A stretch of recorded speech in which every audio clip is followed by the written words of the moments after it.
everybody. Welcome back to the Baseball Diaries. So today's episode is going to be just a little different because Brendan is having his liver removed. So I am doing this episode alone. So it's just going to be me ranting as if I was in my car like usual.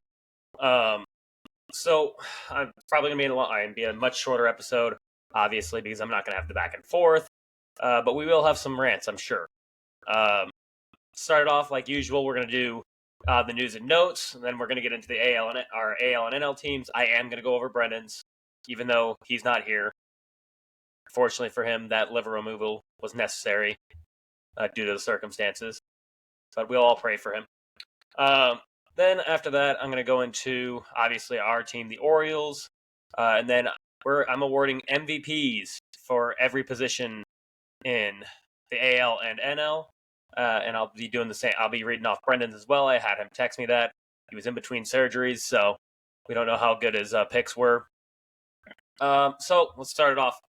Mike Trout is out with a knee injury, torn meniscus, and no set comeback date. This is beyond depressing, honestly.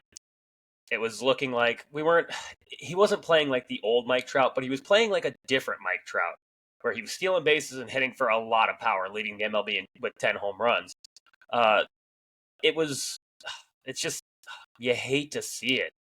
I mean, he was stealing bases again, which was awesome. I love that Ron Washington was letting him steal bases, and he was hitting a lot of home runs. And yeah, his average wasn't there. OPS wasn't what it normally is, but he's still Mike Trout. And do I think it was going to come back and look like the old Mike Trout? 100%. I think that's exactly what we were going to get. I think we were going to get I shouldn't say exactly the old Mike Trout, but something like it. He was going to figure out the balls and strikes thing, not strike out as much as he was. I have no doubt in my mind. He's dealt with adversity throughout his career. There was a point in his career where he was having trouble with the high fastball. He figured that out and won a couple more MVPs. So I definitely think we were going to get something like that back. So it just sucks to see. And a lot of people are calling for him to retire and stuff like that. And I think you're nuts if you think that's what baseball needs / what anybody needs. I think he's going to come back stronger than ever. Or I shouldn't say stronger than ever, but he'll come back at some point and he'll do Mike Trout things again. Will we see a full season of him? I can't honestly say yes for sure because it's now been several seasons since we've seen that. I mean, I'm going to pull it up right now because I'm upset about it. But the last time we got a full season of Mike Trout, I believe was 2019, I want to say.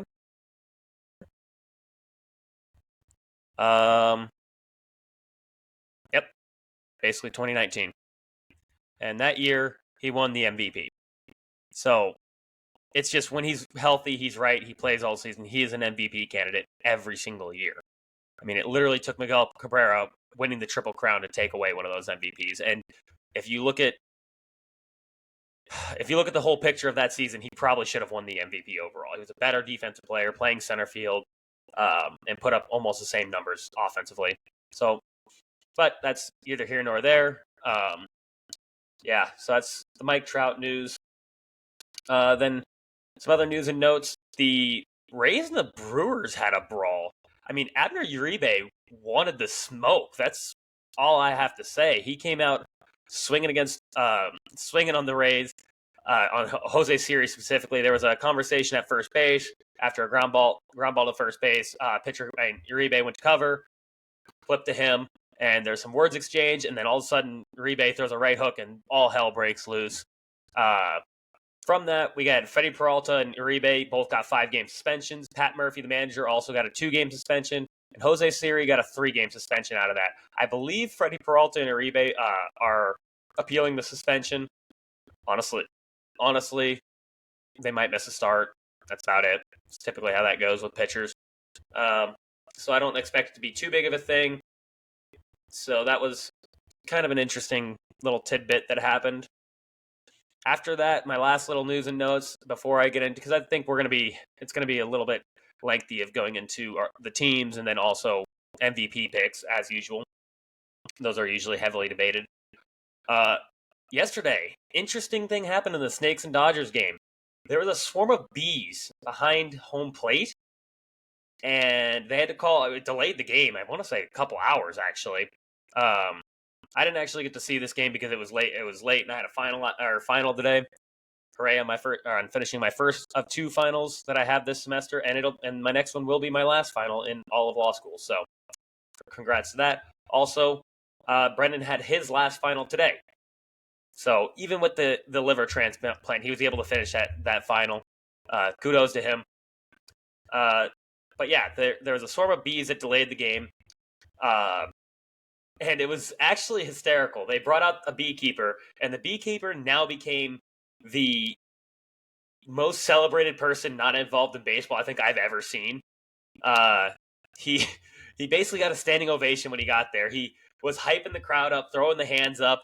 It was actually hysterical. And then, to close it all out, the best thing I think could have happened, and then they had him throw out the first pitch of the game. Absolutely hysterical. I loved every minute of it.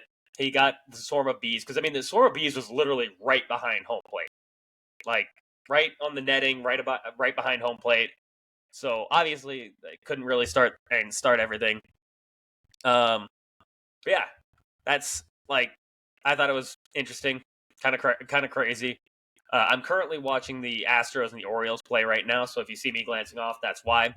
Also, because I'm looking at the news and notes, because with not having a co-host to jump back and forth and not go completely off track all the time, I had to write something down for us to follow along.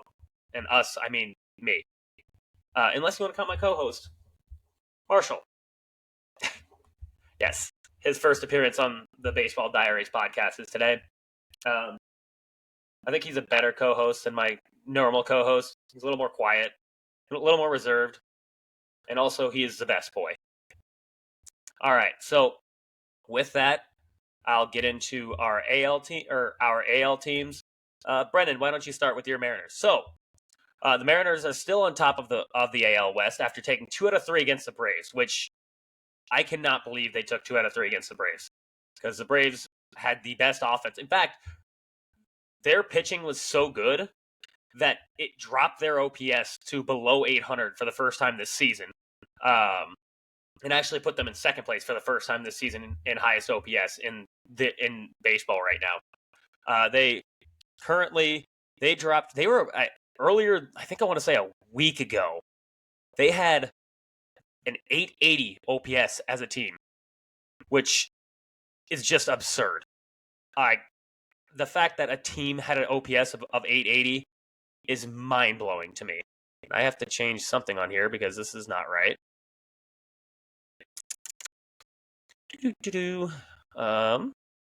That's outfielders, that's why. I had to finagle with Fangraphs this entire time. So they dropped their OPS all the way down to now a 774, which is still insane. Insane for a team, but they're now below the Dodgers, who have a 789 OPS as a team. So that just goes to show how good that Mariners pitching staff really is. The first 2 games, they limited the best offense in baseball to 3 runs. So yeah, and like I said, they took 2 out of 3 against them. The Mariners' offense is still not scoring runs, because in that series, I'm going to pull it up. I think the highest they put up was 6 runs, or not even. The highest runs they put up against the Braves was 3 earned runs, which was yesterday's game. Other than that, they put up 2 in the opener, and then 2 today. Which is the game they lost. They gave up 5 earned runs this time. Let's look at if it was the start. I have a feeling it was not the starting pitching, but I did not get to see the game because I was in a final. No, it was. In fact, they didn't give up 5 earned runs. They gave up 5 runs. One of them was earned. So, yeah, that's unfortunate for them that their starting pitching gives up 1 earned run and they lose the game 5-2. But yeah, that was the Mariners series. They keep that starting pitching does not stop. Today Hancock was their starter today. He's their 5 Like, yeah. And I don't even know if he's typically he might even be just their sixth swing. Or yeah, he's their swing guy. It seems like for when they have a long road series or long series. Other than that, they had Luis Castillo go for 7 innings pitched, 0 earned runs yesterday, 7 Ks. My AL Cy Young pick is back. And then let's see. I'm sure they're and then Bryce Miller. Oh my God, Bryce Miller 7 earned runs. 7 innings pitched, 1 earned run, 10 strikeouts with 1 walk yesterday, or not yesterday, 2 days ago against the Braves. He struck out 10 Braves, 10 against the best offense in baseball. That pitching staff is absurd. If they can just get a league average offense, they're going to be a threat in the playoffs. Because with that pitching staff, they don't allow runs. I mean, I don't know what their team ERA is, but if it's not first, I will be absolutely appalled. I'm looking at it right now. Bear with me. They're second in overall ERA to the Boston Red Sox.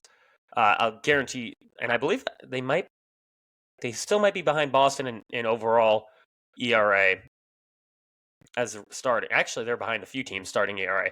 They're fourth in ERA. So nothing crazy. I mean, I shouldn't say nothing. That is crazy. I mean, it is crazy that 3 teams are above them, but I have a feeling there's going to be some regression from Boston, the Phillies, and the Royals. 1 through 5, their starting rotation is insane. I mean, typically their 5 starter is going to be they're going to go Kirby, Castillo, Gilbert, Bryce Miller, yeah, and I guess Hancock would be their 5 then. So that's 1 through 5. Good luck. Then this is actually really weird doing this on my own. I'm not going to lie. I kind of feel like Bill Burr a little bit, having a rant by myself. All right, with that being said, though, I'm going to get into the American League, my American League team, the Astros.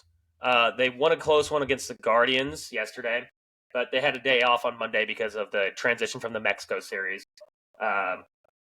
But in that game, they also play, or right now, are they playing right now?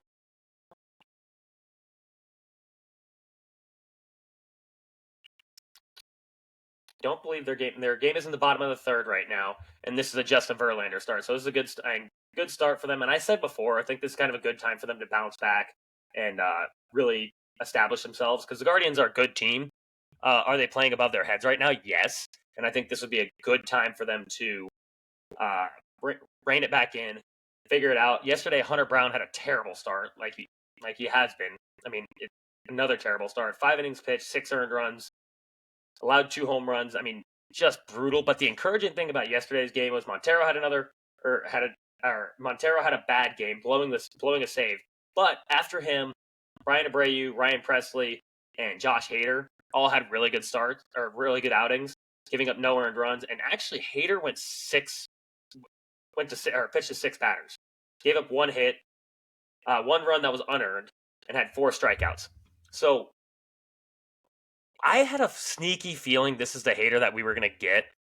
I had a sneaky feeling after he got this big paycheck, we were going to get the Hader that is willing to go more than 1 inning, willing to go more than 3 batters and a clean bases. I really thought he was going to go back to that guy because he was when he was with the Brewers. He was the guy that, sure, you need 6 outs, give it to me. Sure, you need 7 outs, give it to me. And then he got screwed over by the arbitration process because his saves didn't reflect what he was actually doing. And unfortunately, in arbitration, that's how you get paid. And he decided to say, screw it. I'm only coming in the 9th inning, and it's clean, and it's a safe situation. That's it. Other than that, don't call me. And he got his money. He got paid. Ended up getting a giant contract with the Astros. I believe it was the highest paid reliever contract of all time, if I'm not mistaken.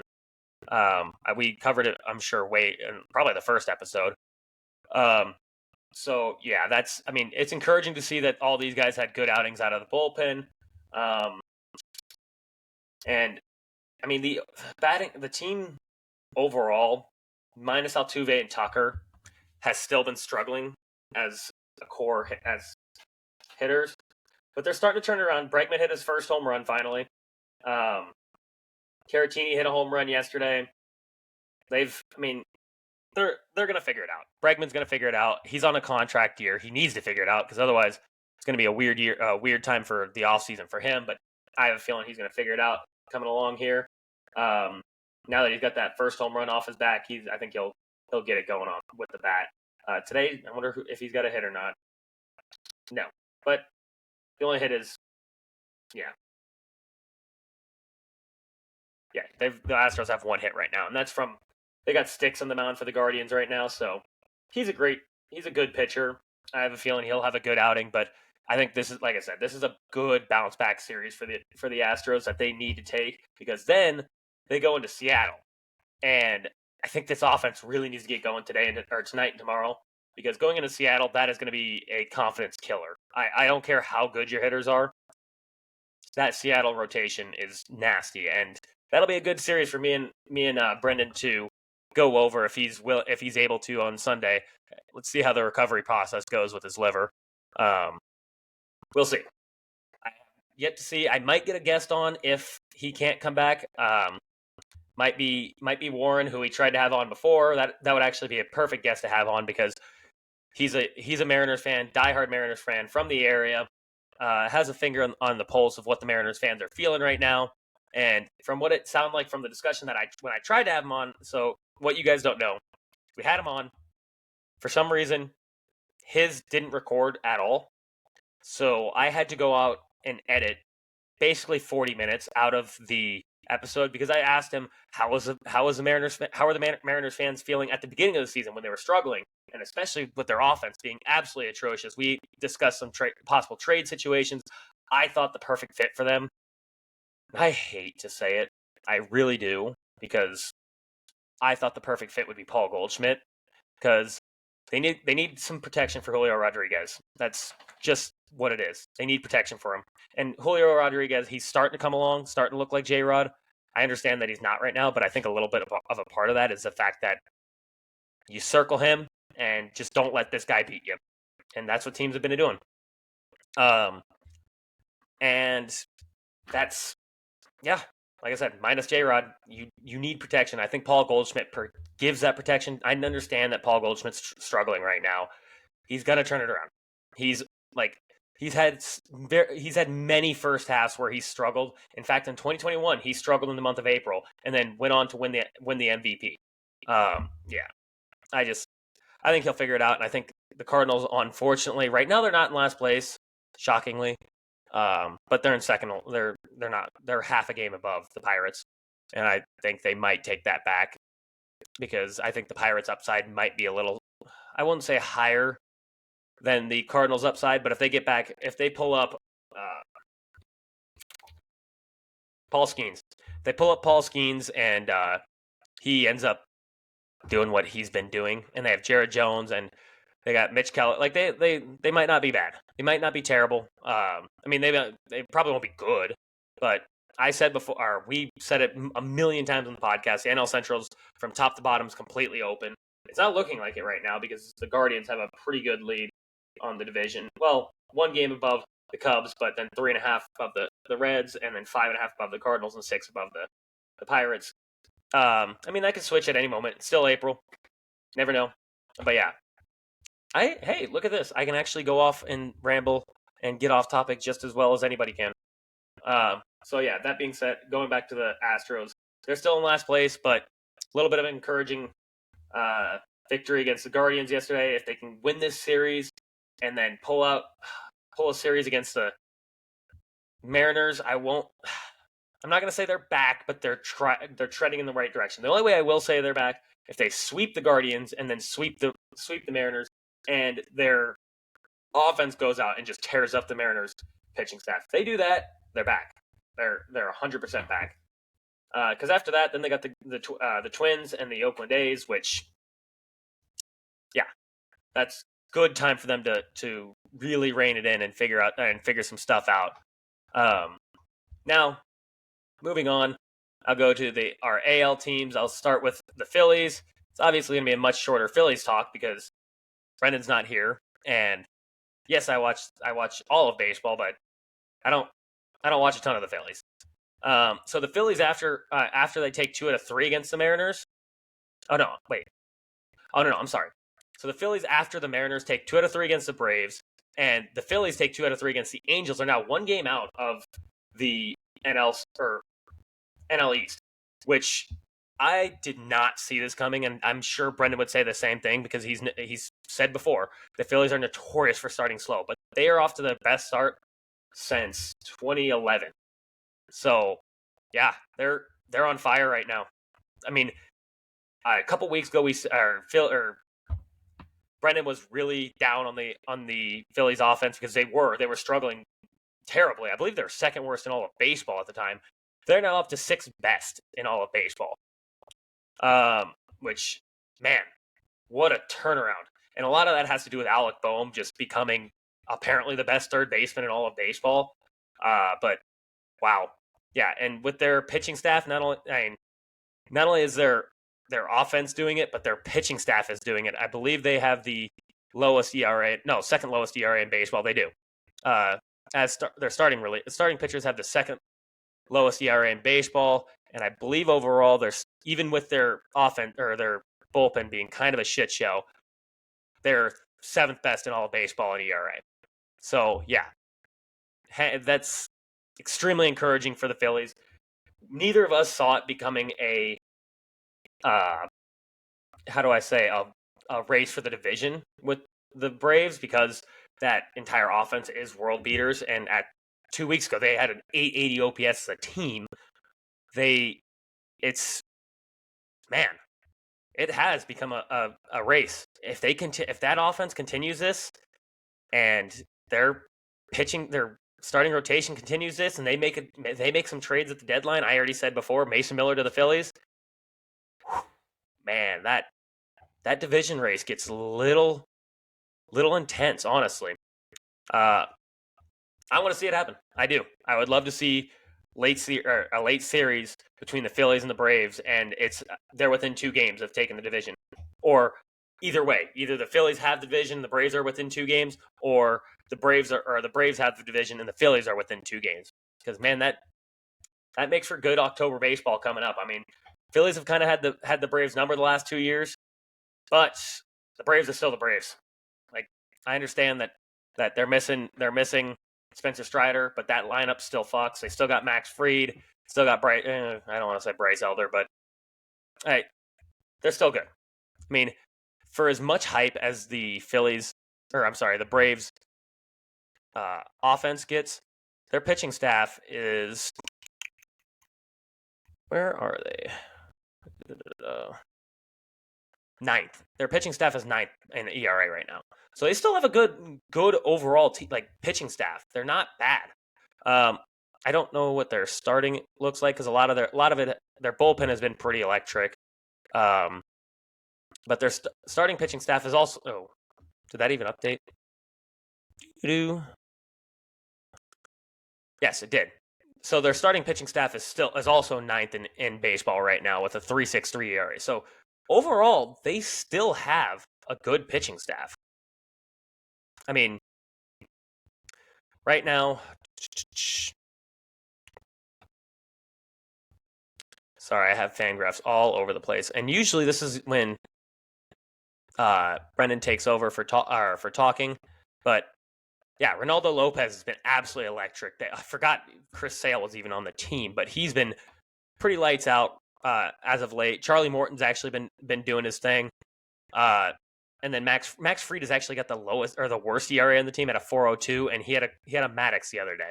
So, and his expected numbers show that he's just been getting extremely unlucky. I mean, he's got an expected ERA at 2.92, a FIP of 3.54, and an expected FIP of 3.30. Ronaldo Lopez, man, I don't like. Neither of us picked him for our starting pitcher MVP this year or for the month of April, but he should get an honorable mention. He's got a 1.50 ERA right now in 30 innings pitched. So they've been doing it. Their starting pitching has been getting it done, even though their offense is what gets them the most hype.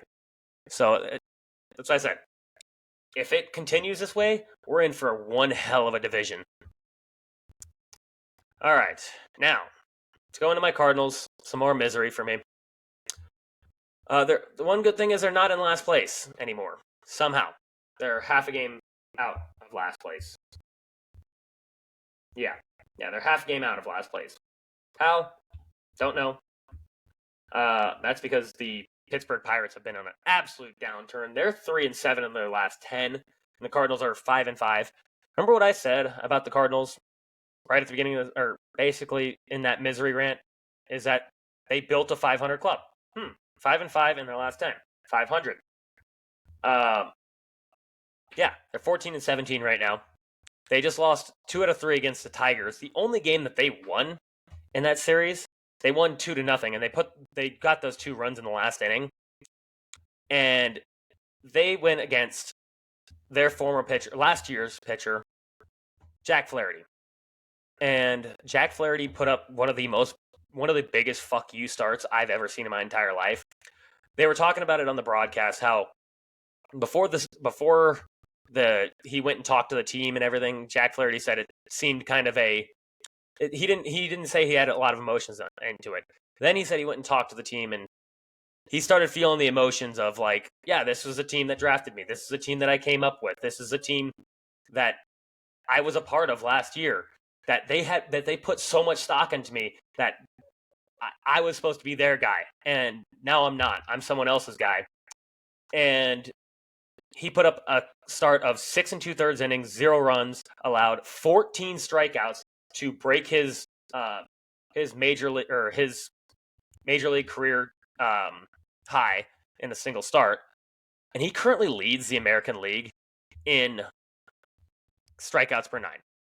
I don't know why people, a lot of fans are down on Jack. I mean, I shouldn't say I don't know why. His ERA shows that we should be down on Jack Flaherty. But he's been getting incredibly unlucky. In fact, one of the starts I watched him have, because he was on my fantasy team at the time, I believe he struck out 10, and he gave up 7 earned runs. 3 of those earned runs were on a ball that was right, or actually 4 of those. 3 of the earned runs were because of a ball that was hit to center field, and the guy just completely misplayed it, and it dropped, and 3 more earned runs came across. He's got a 4 ERA right now, an expected ERA of 3.55, a FIP of 2.86, and an expected FIP of 2.81. Yeah, he's been kind of getting screwed a little bit. His strikeouts per 9 is higher than it's ever been at 12.50, and like I said, that leads all of baseball. Or no, it says clear. I wrote down that it leads the American League. I doubt that anybody has a higher K per 9 right now in the National League either. So, yeah, I don't want to say that it was the wrong move trading Jack Flaherty, because at the time he could have gotten us. We traded him for some prospects because we were in last place. But man, did I not want to see him go, because he's not. He's such a good pitcher, and everything has been showing that he's back this year. His fastball velo last game, he got all the way up to 98. I've never seen Jack Flaherty hit 98. I've seen him hit 97 a few times. Never seen him hit 98. I hate to, like, every start it seemed like he was getting a little better. You could tell he was not back from his injury completely last year. And, I mean, yeah, this year, he has had his last 5 starts, he struck out 14, 6, 10, 8, and 5. Yeah. It's been nasty. Just absolutely nasty. He leads the American League in strikeouts, too. I mean, I understand that his ERA is what it is, but that FIP shows that he's getting unlucky. He does. He leads all of America. He leads all the baseball in strikeouts per 9 and strikeouts to walk. By the way, he's putting up a walk rate of 1.3 walks per 9 and a WHIP of a 1.028. Yeah, to put that into perspective, his year that he was 4th in Cy Young voting, he had a .986 WHIP, His strikeouts per nine was only 10.6, so he's striking out batters at a rate that he's never done before. And the year that he was fourth in Cy Young voting, he had 2.5 walks per nine. He's at a 1.3 walks per nine right now. Yeah. The guy was electric. He was absolutely electric when he was in 2019 with the Cardinals. Suffered that injury in, I think, late 2020. If I'm not mistaken. It was sometime during 2020. Suffered from an injury. Came back, or no, I'm sorry. Didn't have an injury in 2020. He had just a rough year in 2020. Suffered from injury 2021. Came back in 2022. And just, I mean, in 2021, he had a 3.22 ERA. I'm not going to argue with that. I'm not going to. He got hurt, unfortunately. And then last year when he came back, he just wasn't the same. So they traded him away. And same thing with when he was with when they traded him to the Orioles, wasn't the same either. And, I'm sorry, I'm mixing this completely up, guys. He did get injured in 2020, or 2021, missed part of the season. Then he got re-injured in 2022. That was the season where he came back in 2023, wasn't the same with us, nor with Baltimore. In fact, with Baltimore, he was abysmal. But I didn't want to give up on the guy because, man, when he's right, he's incredible. I mean, it wasn't like 2020 or 2019 was a fluke season. Like I said, 2018 he put up a 3.34 ERA, and then in 2021 he put up a 3.22. The guy's electric. Like, when he's on, he's absolutely electric, and I'm calling it now. He's going to come back and have a great season this year. I don't think will it be Cy Young caliber season? I don't know, due to unfortunate struggles with his ERA being as high as it is right now. But like I said, I don't think it's reflective of how good he's actually pitched. I think it's going to lower significantly. I think he'll probably be around under a 3.5 ERA, and I have 200 plus strikeouts. And minus Sonny Gray, the Cardinals aren't going to have a guy that does that. It's just not going to happen. So do I say trading him was a bad thing? No. You know what? I'm going to say it. I think it was a bad thing. I think they let him go a little too early. He very well could be on the Cardinals right now and slicing and dicing with Sonny Gray at the top of the rotation. And you know what? If we got Sonny Gray, Jack Flaherty, the offense that we have, if the offense would ever show up, because apparently they don't want to show up ever. I mean, right now they're 28th in OPS, only above the Marlins and the White Sox, who are actively trying to lose baseball games. It's been a month. They got to figure it out. That it's minus Contreras and Mason Wynn. The offense is bad. It's just really bad. And I'll rein it in after my Jack Flaherty rant for a bit. I'll get back to the Cardinals. Steven Matz, like I said, they lost 2 out of 3 against the Tigers. The only game they won was the Jack Flaherty start, which was not Jack Flaherty's fault by any stretch of the meaning. But they lost with a Steven Matz start. Steven Matz just looked bad again, just absolutely abysmal. Let's see. Yesterday they had a doubleheader. First game was a Jack Flaherty start, and it was Jack Flaherty versus Kyle Gibson. Kyle Gibson actually had another good start. Will his season continue like that? I highly doubt it.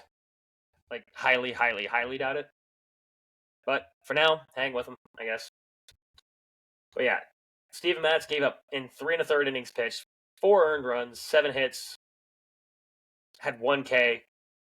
He's got a 6.18 ERA right now. Can't have that. And then eventually they brought in Giovanni Gallegos, who did not record an out, gave up 4 earned runs, had 2 walks. He's got a 9 ERA. Yeah. I've been saying that Gallegos has been overrated for a long time, and it's finally showing its ugly head finally. He had one season where he was really, really dynamic in the bullpen, but after that, you just watch it starts and he hangs sliders right down the freaking middle. I don't even know what to do with Gallegos, honestly. I don't want to say release him, but I do at the same time want to say release him because, man, he's just been bad. He's just been really bad. And then today they lost 4-1 to the Tigers again. They didn't even put up. They put up even a single. Was one run against? Yeah, they put up one run against Maeda, who Maeda's been brutal. He's got a 5.02 ERA right now. And our offense still couldn't hit that apparently at all. And then Michaelis gave up 3 earned runs, 6 innings pitched, 4 strikeouts. I mean, I guess that's not a bad start. It's technically not a bad start, but man, when I'm saying 3 earned runs, I don't know. Let's look at his last 3 games. He gave up three last game. The game before that, he gave up 2, 5 the game before that. Yeah, so it's just been Michaelis has been horrible. He's got a 5.68 ERA, and he's not our worst starter. Steve Matz apparently is. It's been bad. It's been really bad being a Cardinals fan the last 2 years. Actually, for me personally, because I saw it coming this entire time since 2013. Basically, it's been bad. I saw how the front office just continues to say, "Oh, we're all in this year," and then they go 1 foot in, 1 foot out, and then when you go 1 foot in, 1 foot out, what has happened is the team puts up 500 seasons, makes playoffs a lot of those seasons, okay, but is not a threat in the playoffs, not a threat to win the World Series. But also, you trade away your talent, and now we have a shitty. We have very few prospects coming up that are worth mentioning. A lot of people are mentioning Tin Kens. Oh my God, are people mentioning him? And yes, he throws very hard, but I have yet to see why we should be considering him as this crazy high prospect. Yes, this year he's doing great. He's in Double-A. He's got a 2.10 ERA, 25 innings pitched. Fucking amazing. I love that. And batters are hitting 148 against him, which I love. I do love that. And the whip is low. Great. But man, he's young. He's very young. He's, I believe, 21. I want to say he's 21. Yeah, 21. 21 years old. And last year in Double-A, he had a 5.74 or 5.47 ERA and an A+ ball at a 2.81. So I mean, I don't know what to think of him. I really don't. I hope he's good because we got him from Texas when we traded him when we traded Jordan Montgomery. Because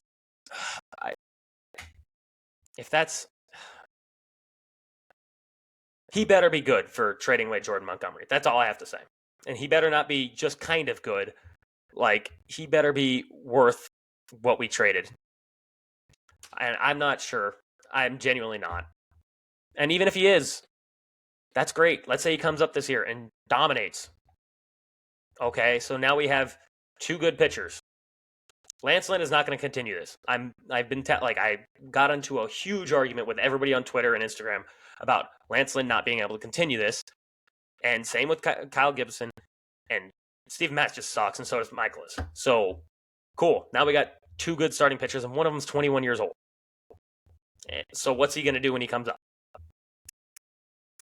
Yeah, I don't know. I don't know what to do with this team. I really hope at the deadline. I honestly do hope we're in last place. Not because that's what I want.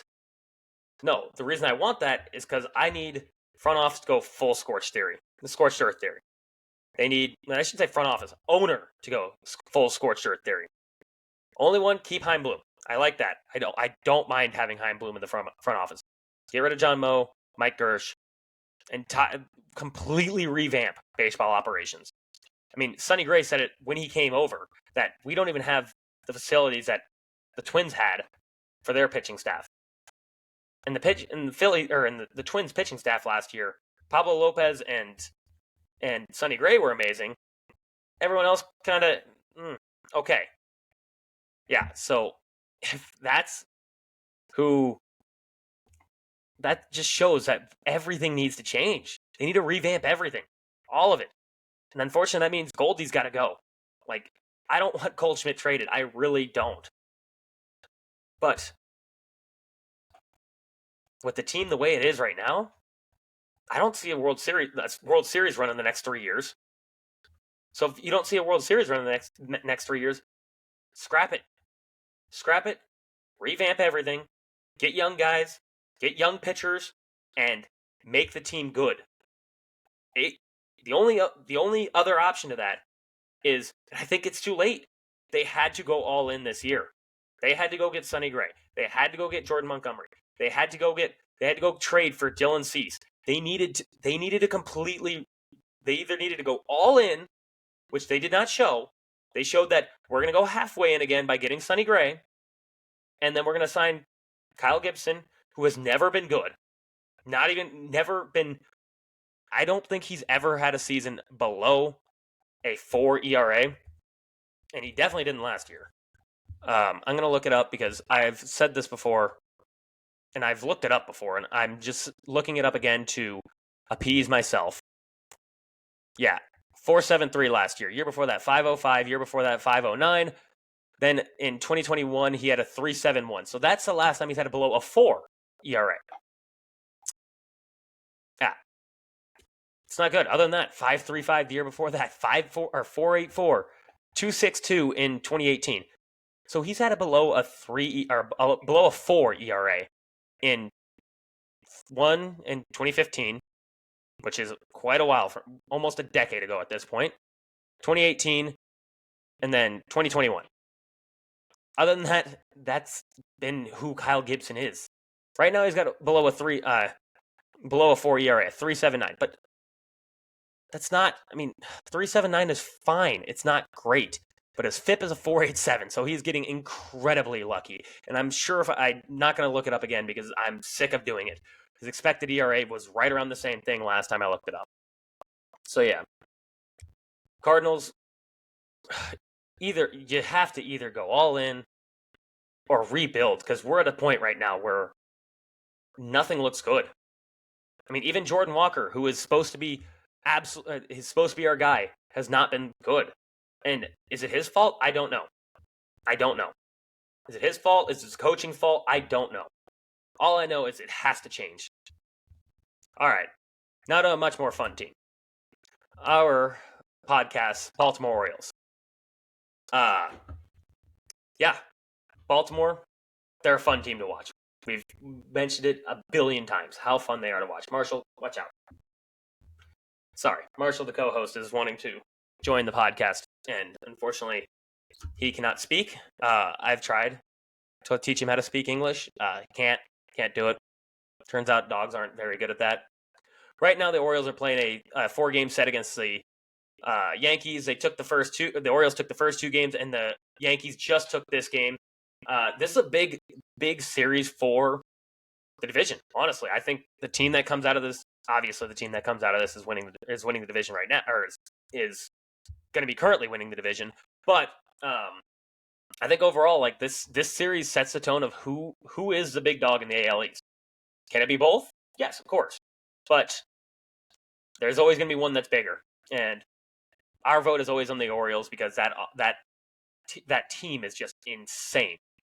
Their low side on their team is their pitching staff, and they're still missing Kyle Bradish, and they very well might pull up Cade Povich, who right now Cade Povich, I believe he's got a sub-1 ERA. Yeah, sub-1 ERA. Nope, I'm sorry. Sub-1 whip at a .76, 1.03 ERA in 26 innings pitched with 40 strikeouts. Yeah, they might pull him up. And even like I said, their pitching staff is the down side of their team, and they're currently 11th in the MLB in ERA. So that's their downside. They currently have the 3rd best OPS in all of baseball and the best in the American League. They currently have 6 regular starters with an OPS above 800. And 3 of them are above 900. A couple of them are flirting with the one dots. Yeah. One of those being Gunnar Henderson, the other being Colton Cowser. The team overall is loaded. Tomorrow they play. Tomorrow they play the fourth game of the series. I believe it's. I don't. Let's look at the pitching staff real quick to see who that matchup might be, or who that matchup is. It's Rodon versus TBD. I believe it's supposed to be Kyle Bradish. I could be wrong. Let me look up Kyle Bradish really quickly because it'll tell me right there. Which they're getting back Kyle Bradish is huge. Huge, huge, huge.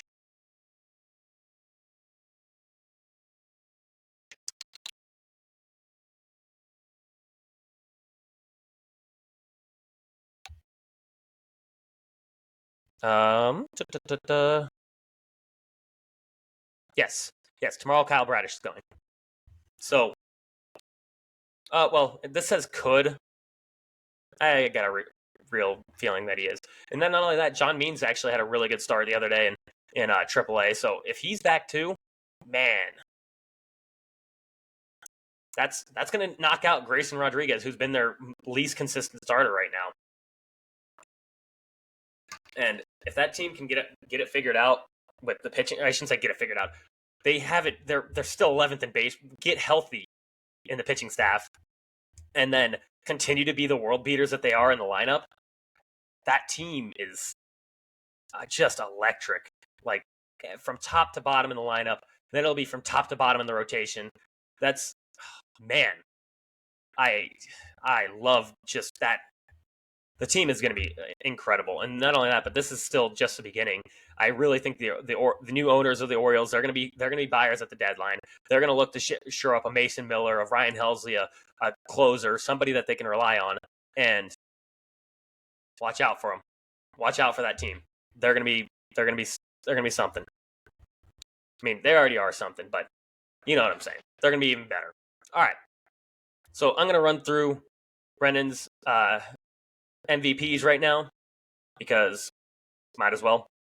So for AL, at the catching position, he's got Salvador Perez. I disagreed with him on this one just because I don't think Salvi's played enough at catcher for me to qualify him as a catcher.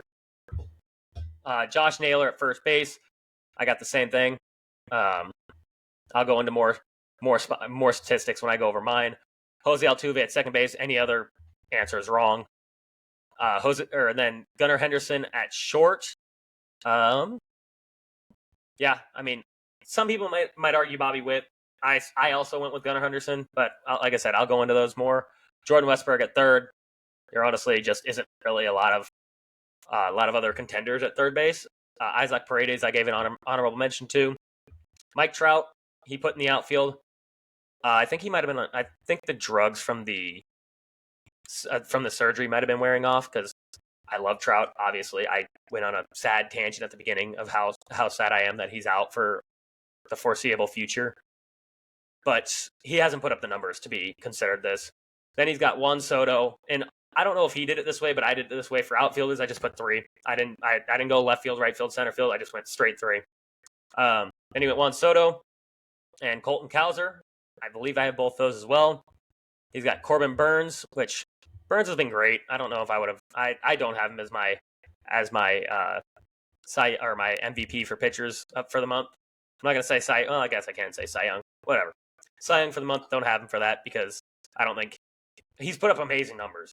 There's been a couple other people who have put up some better numbers, and I'm sure his projected numbers are probably better than the one that I picked.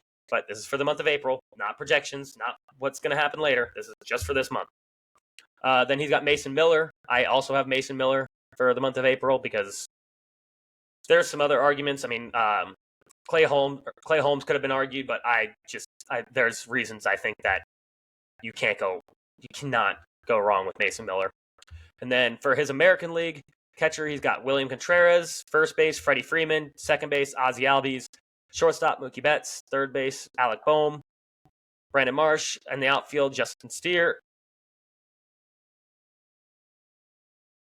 I think I said that wrong.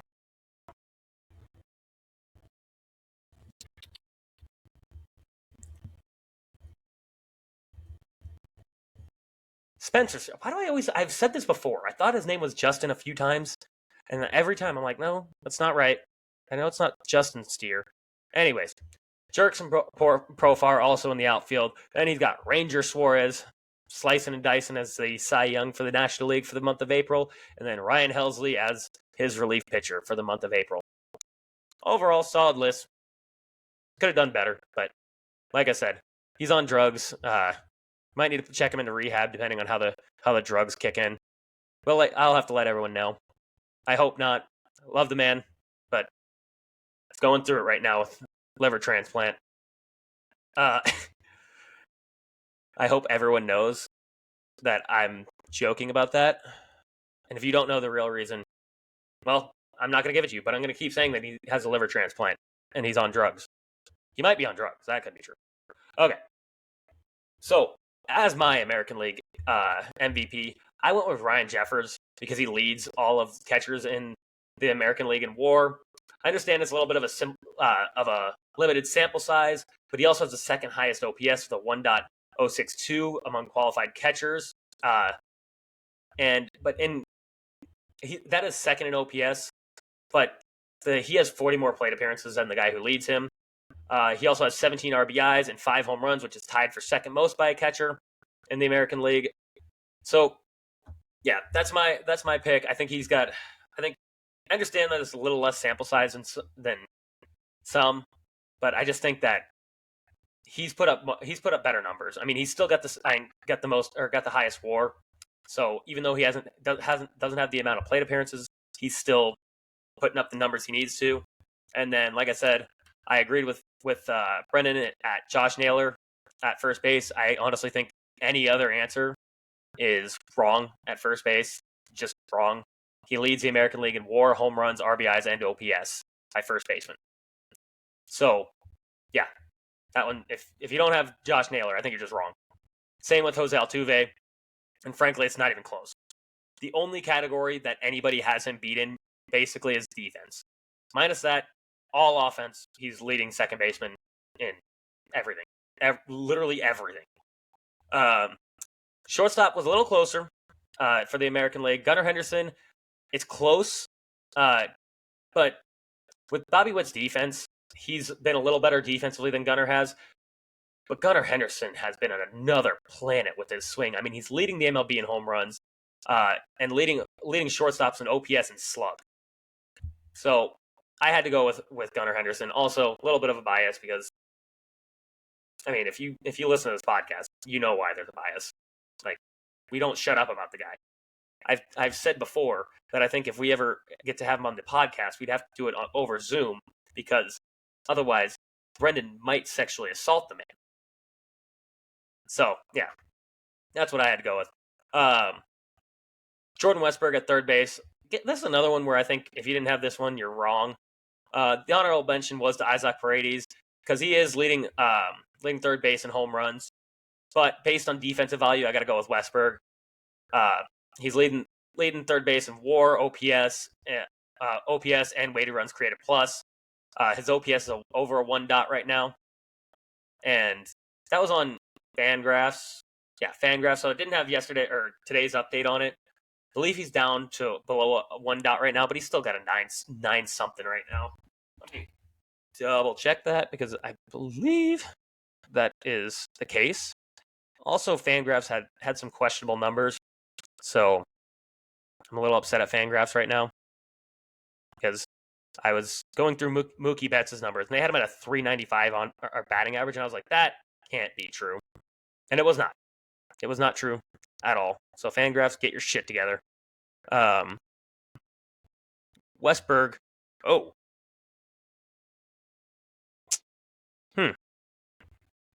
Yeah, this has him at an 866 OPS with a 301 batting average. I don't know if it was killed today or if it wasn't updated from 2 days ago or what that is. I'm still going to go with him for my third base. Just, again, based on defense and WAR alone, he's better than Isaac Paredes. Now, for my outfielders, I also had Juan Soto.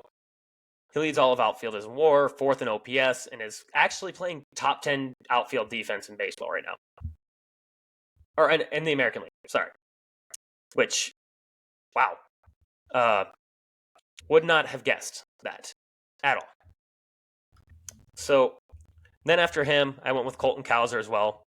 is Colton Cowser has been hitting the absolute cover off of the ball. He is got a 303 batting average, 6 home runs, 1.004 OPS as of not today, yesterday.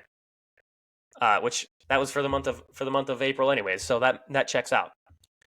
Yeah, guy's been hitting the cover off the ball. He's got 18 RBIs already.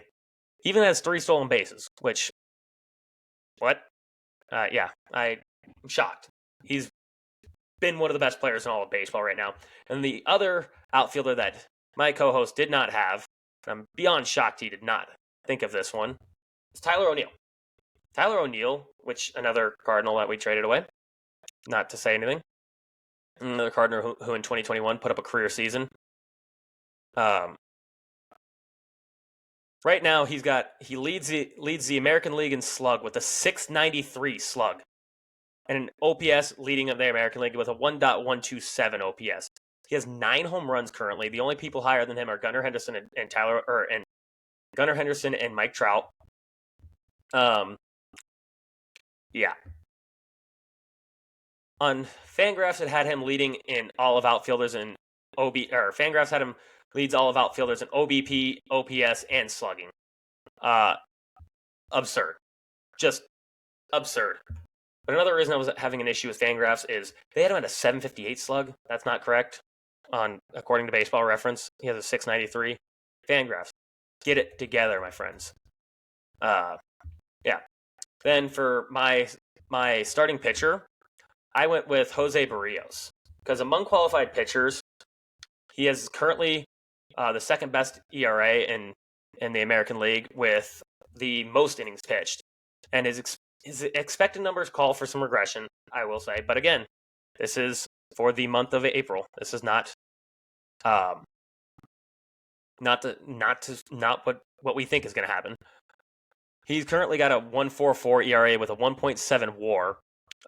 He also has the most games started. He threw a complete game. 40. He leads like I said, actually leads all of baseball in innings pitched. Leads the American League in wins too.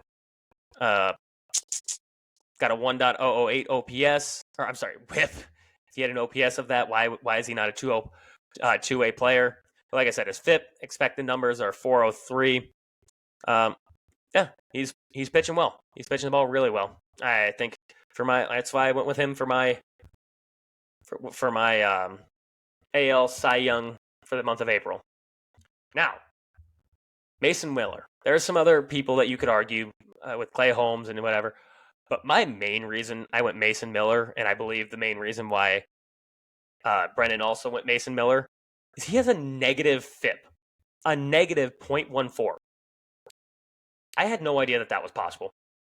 I'm still confused. I don't know how that works. How do you pitch better?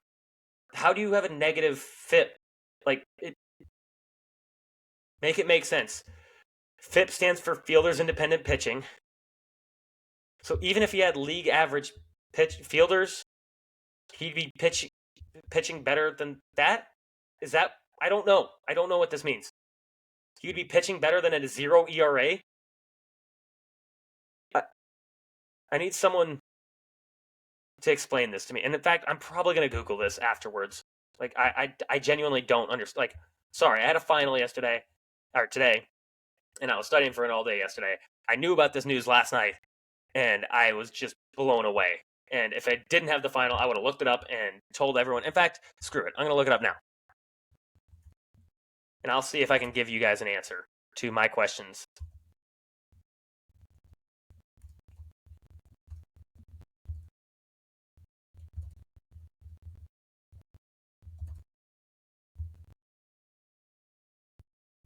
Okay.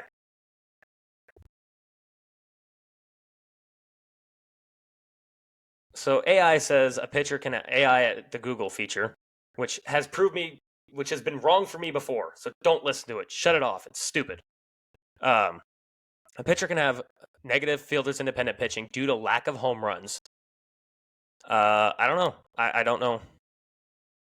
So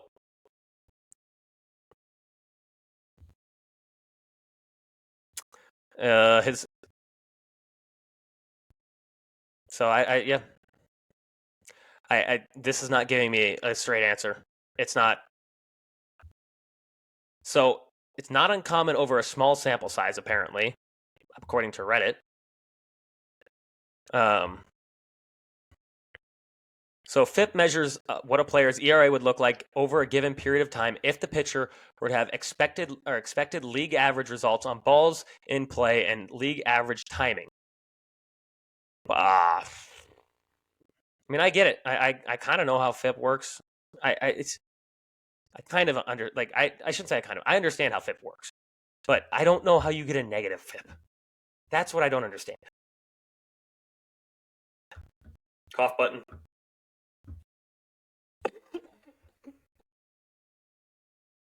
I'm sorry, I completely failed at that cough button. For those of you guys who don't know, I am still almost over this sinus infection I've been fighting off. So, yeah, hang with me. I can't believe I'm making this episode over an hour long when I'm sitting here by myself ranting. It's kind of impressive, not going to lie. Chances are none of you guys are going to listen to it, but that's all right. So, now to head into the American League, I already said, the National League. Brendan had William Contreras at catcher, Freddie Freeman at first, Ozzie Albies at second, Mookie Betts at short, Alec Boehm at third, Brandon Marsh in the outfield, Spencer Steer, got it right this time, in the outfield, and Jurickson Profar with Ranger Suarez being his Cy Young and Ryan Helsley being his closer. I had a little bit different, and I think the drugs were getting to him again. I had Will Smith catching because he leads all of catchers in WAR and batting average and RBIs, and second in OPS to Travis d'Arnaud, but Travis d'Arnaud has 40 less plate appearances than Will Smith. So the fact that he's kind of Will Smith's their everyday catcher, Travis d'Arnaud is not. I mean, I wouldn't take that all into account, but that's the fact of the matter. Personally, I thought I'm shocked that he went with William Contreras. William Contreras has had an incredible season. Like, I'm not knocking William, but Will Smith has just been better, like, objectively. And I swear to God, if this thing tells me that it is wrong, I'll fight somebody. It does. I hate you.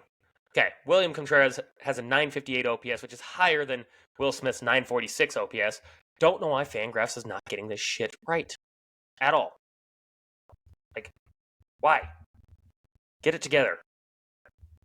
I mean, this also could have had today's games on it too, to be fair. Yeah, Will Smith still has a 362 batting average. And like I said, he leads in RBIs, WAR, batting average, and RBI. So that's why I had to go with Will Smith. So there was my reasoning. I mean, he's literally 3-4-5ing it right now, which love that. Then after that, I had Christian Walker at first base, and he had Freddie Freeman. Both were good options. But Christian Walker currently leads in OPS and slug, second in batting average to Freeman and on-base percentage to Freeman. Christian Walker also had a higher F-WAR. I don't think there was a wrong answer here. I don't. They're both been really good. After that, I had Ketel Marte at second base, who leads all of second basemen in WAR, second in OPS, batting average and slug, to Ozzie Albies.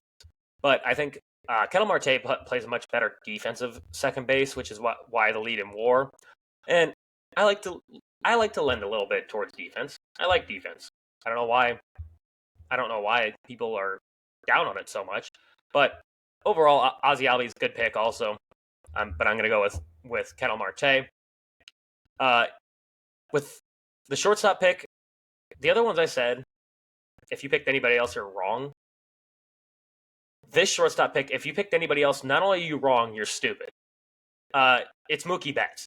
He leads all of MLB in batting average with a 368 batting average, on-base percentage with a 477 on-base percentage, and slug with a 624 slugging percentage.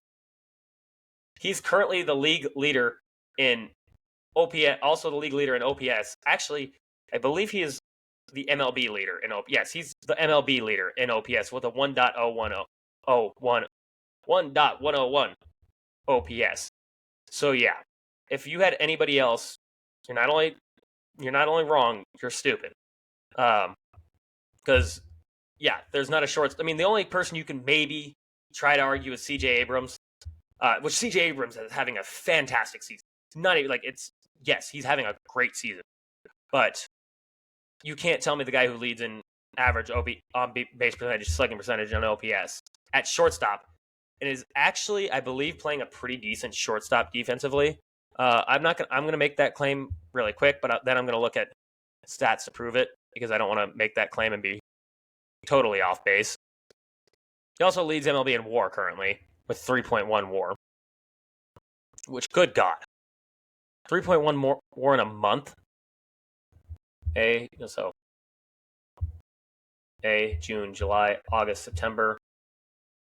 So that's on pace for about 15 WAR. Yeah, just stupid. Which obviously is not going to hit 15 WAR. If he hits 15 WAR, just crown it the best season that has ever happened in the history of baseball, ever. Like, there's no. Okay. Standard fielding. All right.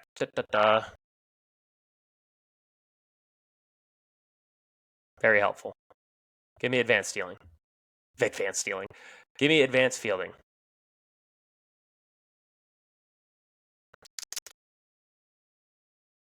Sorry, guys. I know these pauses have to be absolutely horrible, but I'm trying. I'm trying to do as best I can with what I have.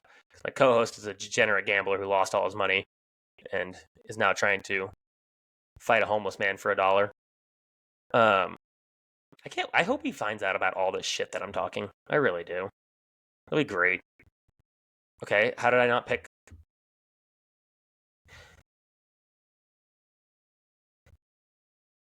No, not fielding game logs. Good God. Get it together.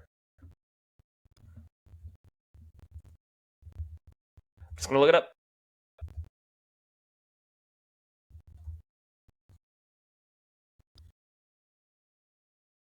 Mm-hmm.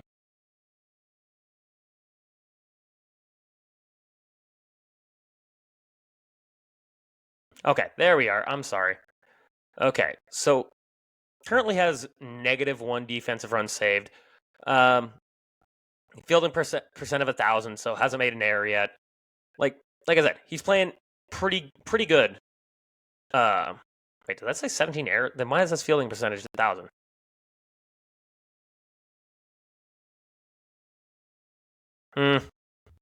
Suspect. Oh, okay. So I'm sorry, that's at second base.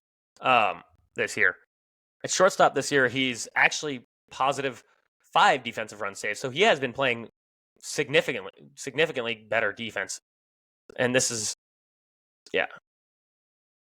Defensive run saves above average. He's at +5. So he's actually playing above league average defensively. So, yeah. I could not give him. Nobody should be giving him the not MVP for shortstops in the National League right now. Probably, and actually should be. I'd still go with him for overall MVP as shortstop and overall MVP in general. Then after that, we got third base, Alec Boehm. Again, that's what Brennan had. That's the correct pick. He's leading MLB third baseman in WAR with 1.5 WAR, has a 1.037 OPS, and already has 30 RBIs, which is second in all of baseball right now. So yeah, you're wrong if you picked anybody else.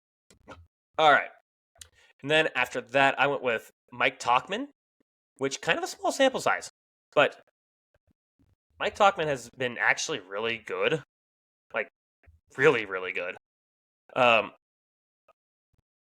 Mike Tauchman currently has a 307 batting average with 955 OPS. So yeah, he's been crushing the ball. He's only got 3 home runs, 10 RBIs, which is great. But I think that has also, like I said, smaller sample size compared to some other players. But OPS plus of 168. That's who I went with. Brendan went with Brandon Marsh, who very good pick. I'm not mad about it. Marsh has been absolutely dynamic right now. He's already got 1.2 WAR, which Jesus Christ, for him that's possibly this is easily his hottest start ever in his entire career. He's only got an 819 OPS, but he had a crazy run where he was one-dotting it for a while, so he's starting to cool off a bit. And then I went with Jerks and Profar, and so did Brennan, which is another very good pick, obviously, because we both made it. And Jerks and Profar currently is batting 318 with a 917 OPS. He's got 19 RBIs and 4 home runs. He also currently leads all of baseball in games played. So, been playing every day.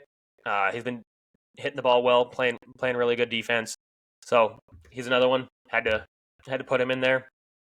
And then Spencer Steer, we both had again. I don't remember where they all rank among outfielders, but I'm starting to not trust Fangraphs at this point because they put me in the wrong. They steered me wrong a couple of times, so I've been a little annoyed with them as of today. And yeah, Spencer Steer. This may have been a miss by both of us, but the thing is, the outfield class in the National for the outfield class within the American League, oh my god, very strong. The outfield class in the National League is kind of weak. I'm not gonna lie. I believe Spencer Steer led the National League. I think he was second in baseball.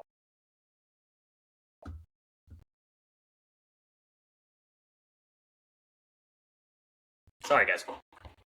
My water is almost empty, so that is part of the problem. Yeah, Spencer Steer, I believe, was second in Fangraphs WAR in outfield.